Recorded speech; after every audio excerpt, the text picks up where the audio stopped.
आपसे आज मन की बात करने आया हूं। वैसे ये विषय थोड़ा कठिन है। आज के विषय पर माँ बाप चाहते होंगे कि मैं उन बातों को करूं जो अपने बेटे को या बेटी को कह नहीं पाते हैं। आपके टीचर चाहते होंगे कि मैं वो बातें करूं ताकि उनके विद्यार्थी को वो सही बात पहुंच जाए, और विद्यार्थी चाहता होगा कि मैं कुछ ऐसी बातें करूं कि मेरे घर में जो प्रेशर है वो प्रेशर कम हो जाए। एक प्रकार से बहुत ही सामान्य स्तर का विद्यार्थी हूं, क्योंकि मैंने मेरे जीवन में किसी भी एग्जाम में अच्छे परिणाम प्राप्त नहीं किए थे। ऐसे ही मामूली जैसे लोग पढ़ते हैं वैसे ही मैं था, और ऊपर से मेरे तो हैंडराइटिंग भी बहुत खराब थे।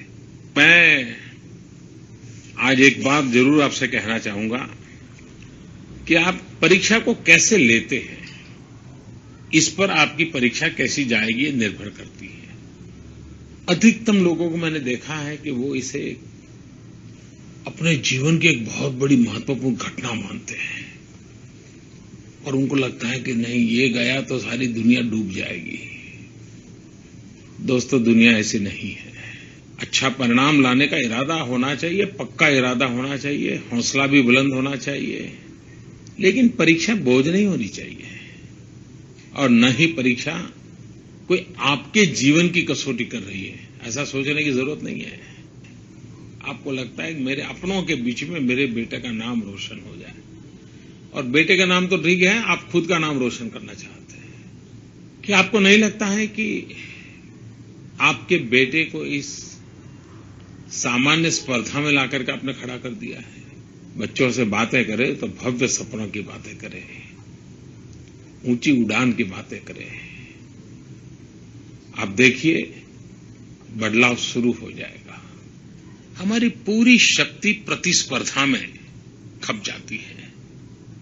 जीवन के बहुत क्षेत्र होंगे जिसमें शायद प्रतिस्पर्धा जरूरी होगी, लेकिन स्वयं के विकास के लिए तो प्रतिस्पर्धा उतनी प्रेरणा नहीं देती है जितनी कि खुद के साथ हर दिन स्पर्धा करते रहना। कभी कभी आपने देखा होगा कि हम बाहरी कारण बहुत ढूंढते हैं। ये बाहरी कारण हम तब ढूंढते हैं जब खुद ही कंफ्यूज हो, खुद पर भरोसा न हो। आपने हिसाब किताब लगाया और फिर आपको लगा, यार ये 2 चीजें तो मैंने गलत कर दी, 6 मार्क कम आ जाएंगे। मुझे बताइए, इसका विपरीत प्रभाव आपके दूसरे दिन के पेपर में पड़ेगा कि नहीं पड़ेगा? तो क्यों इसमें समय बर्बाद करते हो? क्यों दिमाग खपाते हो? सारी एग्जाम समाप्त होने के बाद जो भी हिसाब लगाना है लगा लीजिए। कितने मार्क्स आएंगे, कितने नहीं आएंगे, सब बाद में कीजिए। परीक्षा के समय पेपर समाप्त होने के बाद अगले दिन पर ही मन केंद्रित कीजिए, उस बात को भूल जाइए। क्या हम साल में 2 बार हर टर्म में 1 वीक का परीक्षा उत्सव नहीं मना सकते, जिसमें परीक्षा पर व्यंग्य काव्यों का कवि सम्मेलन हो? कभी ऐसा नहीं हो सकता है परीक्षा पर कार्टून स्पर्धा हो, परीक्षा के ऊपर निबंध स्पर्धा हो, परीक्षा पर वक्तृत्व स्पर्धा हो, परीक्षा के मनोवैज्ञानिक परिणामों पर कोई आकर के हमें लेक्चर दे, डिबेट हो? ये परीक्षा का हाव अपने आप खत्म हो जाएगा, एक उत्सव का रूप बन जाएगा। और फिर जब परीक्षा देने जाएगा विद्यार्थी, तो उसको आखिरी मोमेंट, जैसे मुझे आज आपको समय लेना पड़ रहा है, वो नहीं लेना पड़ता, वो अपने आप आ जाता।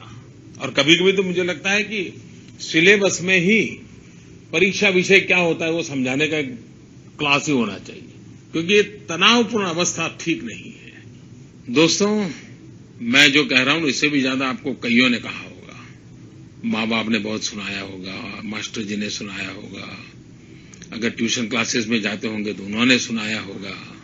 मैं भी अपनी बातें ज्यादा कह करके आपको फिर इसमें उलझने के लिए मजबूर नहीं करना चाहता। मैं इतना विश्वास दिलाता हूं कि इस देश का हर बेटा हर बेटी जो परीक्षा के लिए जा रहे हैं, वे प्रसन्न रहे, आनंदमय रहे, हंसते खेलते परीक्षा के लिए जाएं, आपकी खुशी के लिए मैंने आपसे बातें की है। आप अच्छा परिणाम लाने ही वाले हैं, आप सफल होने ही वाले हैं। परीक्षा को उत्सव बना दीजिए, ऐसा मौज मस्ती से परीक्षा दीजिए और हर दिन अचीवमेंट का आनंद लीजिए, पूरा माहौल बदल दीजिए। देखिए कसौटी को भी कसने का कैसा आनंद आता है, चुनौती को चुनौती देने का कैसा आनंद आता है, हर पल को अवसर में पलटने का क्या मजा होता है। और देखिए दुनिया में हर कोई हर किसी को खुश नहीं कर सकता है।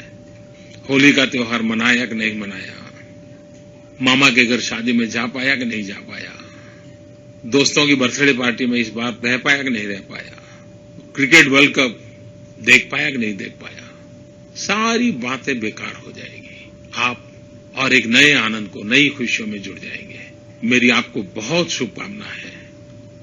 भारत का भाग्य भारत की युवा पीढ़ी बनाने वाली है, आप बनाने वाले हैं। बेटा हो या बेटी, दोनों कंधे से कंधा मिलाकर के आगे बढ़ने वाले हैं। आपको नहीं लगता है कि आप स्वयं अपने विषय में ही कंफ्यूज हैं? दोस्तों, खुद को पहचानना बहुत जरूरी होता है। आप एक काम कीजिए, बहुत दूर का देखने की जरूरत नहीं है। आपकी अगर कोई बहन हो या आपके मित्र की बहन हो जिसने 10वीं और 12वीं के एग्जाम दे रही हो या देने वाली हो, आपने देखा होगा 10वीं के एग्जाम हो, 12वीं के एग्जाम हो, तो भी घर में लड़कियां मां को काम में मदद करती ही है। कभी सोचा है उनके अंदर ये कौन सी ऐसी ताकत है कि वे मां के साथ घर काम में मदद भी करती हैं और परीक्षा में लड़कों से आजकल लड़कियां बहुत आगे निकल जाती हैं। इच्छा प्लस स्थिरता इज इक्वल टू संकल्प, संकल्प प्लस पुरुषार्थ इज इक्वल टू सिद्धि। मुझे विश्वास है कि आपके जीवन यात्रा में भी सिद्धि आपके चरण चूमने आ जाएगी। अपने आप को खपा दीजिए, अपने संकल्प के लिए खपा दीजिए और संकल्प सकारात्मक रखिए। किसी से आगे जाने के लिए मत सोचिए, खुद जहां थे वहां से आगे जाने के लिए सोचिए। अच्छा बैट्समैन उस बॉल पर ही ध्यान केंद्रित करता है जो बॉल उसके सामने आ रहा है। वो न अगले बॉल की सोचता है, न पूरे मैच की सोचता है, न पूरी सीरीज की सोचता है। आप भी अपना मन वर्तमान से लगा दीजिए। जीतना है तो उसकी एक ही जड़ी बूटी है, वर्तमान में जिए, वर्तमान से जुड़े, वर्तमान से जूझे। जीत आपके साथ साथ चलेगी। परीक्षा को आप दुनिया को दिखाने के लिए एक चुनौती के रूप में मत लीजिए, उसको एक अवसर के रूप में लीजिए। खुद को जानने का, खुद को पहचानने का, खुद के साथ जीने का यह अवसर है। जो सरल क्वेश्चन है उसको सबसे पहले ले लीजिए, कठिन को आखिर में लीजिए। आपको भी किसी न किसी ने बताया होगा और मैं मानता हूं इसको तो आप जरूर पालन करते होंगे। दोस्तों, माईगॉव पर मुझे कई सुझाव आए, कई अनुभव आए। बहुत सारे तो मैं शिक्षा विभाग को दे दूंगा, लेकिन कुछ बातों का मैं उल्लेख करना चाहता हूं। मुंबई महाराष्ट्र के अर्णव मोहता ने लिखा है कि कुछ लोग परीक्षा को जीवन मरण का इश्यू बना देते हैं। अगर परीक्षा में फेल हो गए तो जैसे दुनिया डूब गई है। तो वाराणसी से विनीता तिवारी जी, उन्होंने लिखा है कि जब परिणाम आते हैं और कुछ बच्चे आत्महत्या कर देते हैं तो मुझे बहुत पीड़ा होती है। ये बातें तो सब दूर आपके कान में आती होगी, लेकिन इसका एक अच्छा जवाब मुझे किसी और एक सज्जन ने लिखा है, तमिलनाडु से मिस्टर आर कामत। उन्होंने बहुत अच्छे 2 शब्द दिए हैं। उन्होंने कहा है कि स्टूडेंट्स वॉरियर मत बनिए, वॉरियर बनिए।